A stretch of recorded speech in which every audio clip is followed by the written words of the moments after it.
antara keadilan dan kepastian hukum. Itu dua hal yang agak sulit mau didamaikan. Ya. Saya kira-kira 6 bulan yang lalu, saya itu menguji calon doktor, saya sendiri jadi promotornya di UIN Araniri, Banda Aceh.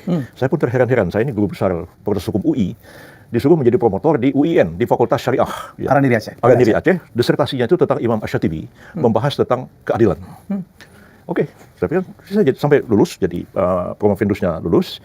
Tapi saya melihat memang Imam Ash-Shatibi itu berpikir sangat ideal. Dia mengatakan bahwa dalam hukum Islam itu sebenarnya konflik antara keadilan dan kepastian hukum tidak terjadi. Karena di dalam keadilan itu ada kepastian, di dalam kepastian itu ada keadilan. Ada keadilan. Ya, tapi ketika kita lari ke dunia praktis, konflik seperti itu tak terhindari. Ya, ambil satu contoh. Ketika saya jadi Mensesnek ya, Pak Yusuf Kalla jadi ketua Golkar pada waktu itu. Ada ketegangan antara Partai X dengan Golkar mengenai caleg anggota DPR RI di Papua Barat. Nah, Pak JK sebagai wakil presiden, saya sebagai Mensesnek pada waktu itu, Pak JK bilang, "Real, itu di Tekensas sama presiden diganti dengan Golkar. Ya, sebab sudah ada putusan pengadilan yang mengatakan bahwa KPU-nya itu curang. Ya, dan KPU-nya sudah diadili sama pengadilan tinggi inkrah, dihukum. Nah, bahwa dia betul melakukan kecurangan. Jadi harusnya menang ya Golkar dong, katanya Pak Yusuf. Pak Yusuf gini, perkara ini dulunya sudah diadili di MK antara Partai X dengan Golkar. Dan putusan MK mengatakan Partai X itu yang menang.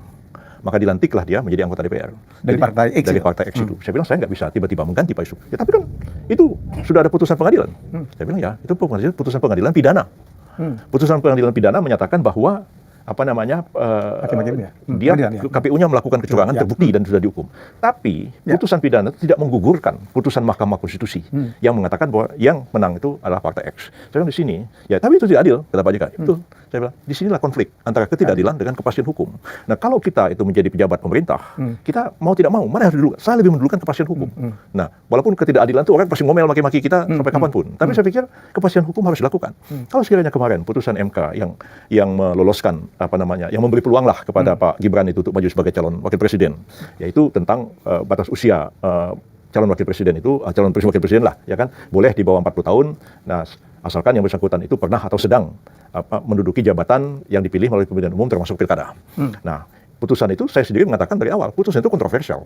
Tapi, saya bicara terang-terang, ini putusan kontroversial dan akan terus menjadi gonjang-ganjing politik ya sampai waktu yang kita tidak tahu sampai kapan. Nah, tapi saya bilang sebagai sebuah keputusan hukum, ya mana yang harus kita dulukan? Yang kita dulukan kepastian hukumnya. Ya. Kalau tidak kan ini barang nggak jalan. Adilnya belakangan. Terus pemilu tertunda segala macam. Dan kalau pemilu itu sampai tertunda gara-gara perdebatan ini, akibatnya kan bisa terjadi constitutional crisis. Ya.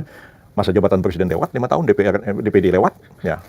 Pas tanggal 20 Oktober 2024 belum ada presiden baru, negara ini dalam keadaan chaos.